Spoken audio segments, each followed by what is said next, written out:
Hello. Hello. How you doing? Is it me you're looking for? No, it's not. There's a song. But... You found me already. Yeah. Hey guys. We felt it was time to now share our story. Yep. We shared our individual stories, our dating stories, coming to Christ, how our outlook and attitude and understanding of relationships with regards to being a Christian came about, and now I guess we fill in the gap of how we got to. Yeah, so Sonia saw me at church one day. She just came up to me and said, "You know what? God told me." Yeah, let's tell the truth. Let's tell the truth. That's kind of a malversion. In fact, that's not an untruth, because you saw me at church. We were in church, in the same church for 4 years, around each other, but we didn't speak to each other really. Yeah. We probably, if we passed each other and said hi, but we didn't have any form of conversation or interaction for those 4 years. Yeah, that's right. And you told me, obviously, after we started dating, that you'd seen me, but thought, yeah, nice girl, but didn't think you weren't attracted to me. You weren't thinking that there was going to be any. Is that right? Yeah. No. Yeah. Again, just somebody, see each other in church. And I saw Rob around, and you were in a kind of different social group. The social group is a good word to me, and so I knew who he was and of him. But as I said, we hadn't spoken. I suppose more so, and I wasn't attracted. It wasn't like looked across the room and thought, wow. I suppose more so because even though I was older, like 24, 25, kind of that age group when I was in church, I was involved with youth more. And you were more you used to do quite a lot with the young ones as well, didn't you? So the you were, youth and like the 8s to 10s or something. On a Monday night, So our social groups were different, even though we were in the same. But even on a Sunday, a normal Sunday service. But I was quite involved myself in ministry then. So I was always. I remember I used to be in the PA box, so doing the words that portrayed onto the screen and things like that. So, and then I'd kind of sit more forward, you were more in the back row. Towards the back. It's not cinema. So we were around each other but didn't speak, but we knew of each other. And so how we actually met was I was asked if a lady who was in the choir with me, not the same lady that I mentioned in a previous video, but a different lady, but also an older lady, she was like an auntie as well. She had bought a ticket for herself and her husband to attend our Ashburnham church weekend away, which we would do every year, and there'd be maybe over 250 people that would go on this weekend. She bought tickets for her and her husband in faith, because her husband was not a Christian and she was hoping he would come, and he had told her that he didn't want to go, and he stuck with that. And so she had this spare ticket, and literally I think 2 days before everybody was due to go off to Ashburnham, she approached me and said she had prayed and asked God who to give the ticket to, because that person would be sharing her room and everything. And so she prayed and God showed her me. And so she approached me and asked me, and I said no, because I hadn't planned to go. I'm not very good, actually. I did quite a bit of planning to stay away from home. And also I had agreed to do loads of the ministry stuff that other people who were going, like cover them. And so I was covering all of the services. And at the time we had 4 services in the church. I had quite a lot that I'd taken on for that weekend while everyone was away. And so I instinctively said, I can't, And then that was that. I went home and I was having some prayer time, and I was curious, it wouldn't leave me, and I was curious. I said, God, why did she ask me to go? Why me? And then I just thought, it's like God was showing me I need to go. So it was a plan. It was planned, So I called the ministry leaders of the things that I put my hand up for and said, look, this is the situation. And they all said, go. It's not a problem. We'll get it covered. Go. And so that's why I ended up being at Ashburnham. So I wasn't even meant to go. Yeah, I was planned to go. I was involved in youth teaching, or not teaching, but just facilitating some of the youth sessions. Different social group, I wouldn't have had any idea that Sonia was going at all. I went, I enjoyed it. It was again a weekend away. So I was signed up to go. Up for that. I was signed up to go from a long time ago. Yeah. And then what happened was at the end of one of the sessions where everybody was just milling around, relaxing, in the I think it's called the great room, the large room where all the teaching happens.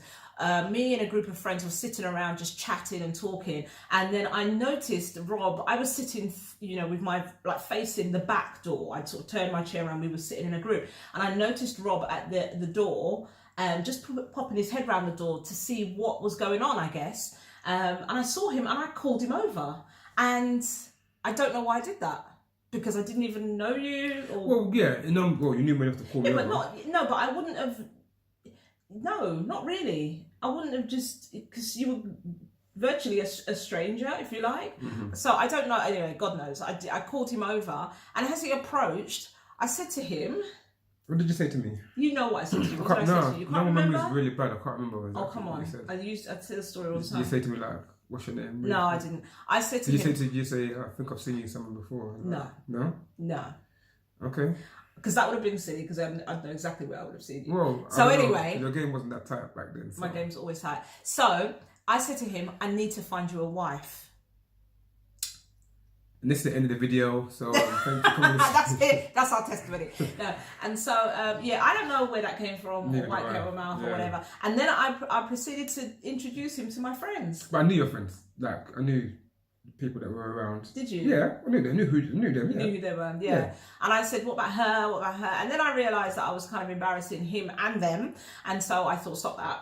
And then I said to him, because his mum had passed away the month before, and so I said, and I knew of that, and and so I said to him, "How are you feeling now?" And then again, I just thought, Sonia, what's wrong with you? Why are you saying all this silly stuff? Foot in mouth stuff. Yeah, and I thought, how insensitive. His mum's just died, and from what I understood, it was sudden, and and I'm asking him this random. I don't know if he doesn't know me. I'm asking this stuff, and so I apologised, and then you sat down next to me and said, "It's fine, because actually I want to talk about it, but people don't want to talk to me about it because they assume it would upset me." Yeah. And I thought, oh, that's different. Okay. And that was a group again, going back to my comfortable female environment. So it was 4 or 5. Yeah, but they were kind of. They were there still. Don't forget, we're still there. Don't forget, if you think of the picture. Yeah, but you didn't sit in the circle with them, if you like. No. They were there, and then it was just me and you talking, but we were next to them. See, I saw that different, because I saw that as us. You just saw a big group of girls. Big group of ladies, innit? So, again, being in my comfort zone, I kind of obliged and just kind of sat down and just kind of started talking. And then we kept talking, and the room cleared out. This was the session. It was a final session of the day, so it was getting late. I don't know what time it was, but people were starting to drift off to other rooms, or go to get tea or coffee, or going up to their rooms to sleep.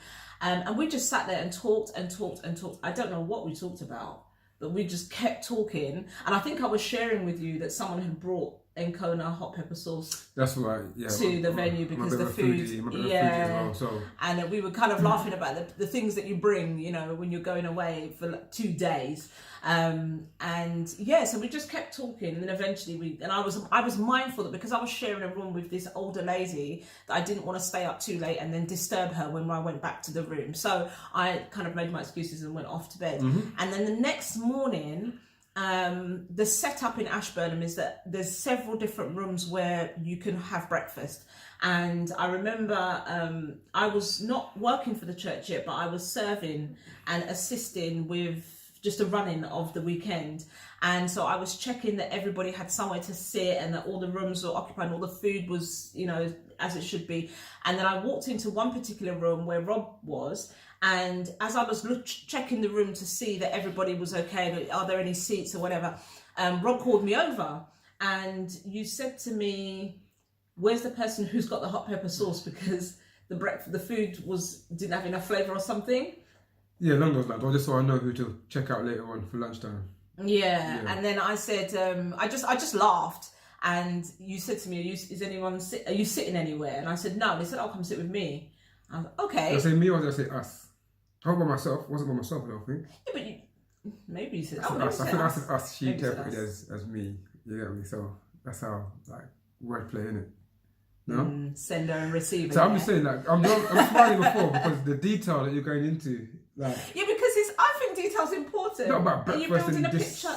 I think so? That's a bit different. Is it? I don't know. Is it too much? Tell us in the comments. Anyway, so we sat in that room. We talked. People, and this was now the Sunday. And people were clearing out to go to their sessions and things. Home. No, because it was the breakfast, so there would have been another session, right? It's usually the worship. No, that was lunchtime, I'm sure. No. The final lunch, because everyone was packing up. We don't even know, no, do we? I know for sure. You're just confused a little bit. Sorry. Was it lunch then? It was lunchtime, because when we were doing it, we still had to pack our bags and empty our rooms out to go. It was lunch. Sorry, guys, it was lunch. It was lunch.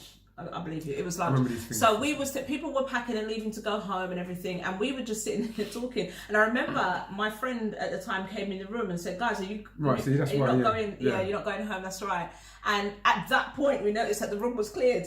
It's like we were in our own little bubble. We didn't really know what was going on around us, and so that was that. So we said goodbyes and we went our separate ways. And then I didn't see Rob again until the following Sunday. Yep.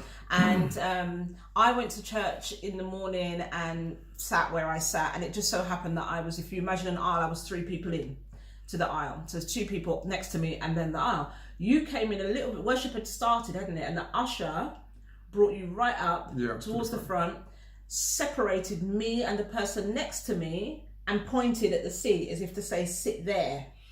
Yeah. And then you stepped next to me, and then I smelt you, like your aftershave. And I remember thinking, what were the words again? Sorry guys, I'm supposed to be worshipping, but this guy smells so good. And then after the worship, we sat down, and you started looking, like flicking through your Bible once the word was starting. And I remember looking at your hands thinking, oh, hello. Hello. Why are you romancing the camera? Hold on. And then also, during worship, when I was singing, remember? Yes. Okay. Yes. I remember so before the hands bit, when you started singing the song, I could hear him singing, thinking, oh my gosh, he can sing. Not soloist, but he can sing. Okay. He can hold the tune. Yeah. So let me go back. I'm sure there's a couple of videos away a little while ago you said about my game wasn't. This is just natural. I wasn't. That's what I'm saying. But this is not being that. That's what I'm saying. It's like, I'm not trying to put on game. I'm just doing me, innit? Just like smelling fresh. It's just seeping from your pores. I don't know. Well, that's your words, not mine. But just doing what I do, innit? Just making sure that I smell fresh. Making sure that my vocals are tight when I'm doing my worship thing between me and God. Making sure that my hands ain't mash up and beat down. That's all. Game. That's natural. So it's not even like. That's what I'm saying. So I'm just saying I'm just doing me. Who are you trying to convince? No, I'm just letting you know because you keep forgetting. I think time has just made you forget. That the fragrance, the ambiance. Stop. No? Stop now. Stop. So then I noticed the hands, and then I sort of leaned forward and checked the shoes. Shoes were good. I think I was wearing Timberlands. I think at that time. Probably, but they were clean. Yeah, fresh. Yeah, and they were Anyway, so that was for that, and then we did church. And then we spoke. I think we spoke that day, didn't we? I think that day you were, because you were on the committee for the social. Yeah. Thing. City Lights. Yeah. City Lights? Going back a bit, City Lights. That's and right. you were arranging. This was November time, and you were arranging an event for New Year's. Yeah. And you had in our conversation, I'd shared that I do event organisation and management and stuff, and you were asking me where you could hire some soft seating and sofas and things for that event. Yeah. And so we had exchanged numbers for me to come back to you with that information. Yeah. And then we had a meeting that same day at the evening service, didn't we? Yeah. And you were asking me, am I coming back for the evening service? So we met with the other lady, and so that was kind of all quite natural. But after that evening service, my car, we had several different car parks around the church, and my car was in one car park, yours was in another. And being a gentleman, as I am, you offered to walk me to my car. Yeah. Little did I know you obviously had your own agenda. No, I'm just looking out for my sister. You get me? Oh, really? That's what you're doing. Come on, this is etiquette. Again, being around females again, this is what you do. You just. I don't think it's a given, I think you might. But just for have me, that. that was my makeup, and I think that was my. It's true. Mr. Nice Guy, isn't it? Just that was me. Just doing a nice gesture. You do that. Okay, so we went back to the car, and as we got in the car, and the other lady was with us. She got into the back, and then I had a song playing on the system, and it was Push Comes to Shove by Gregory Isaacs. No. Was it good? Close.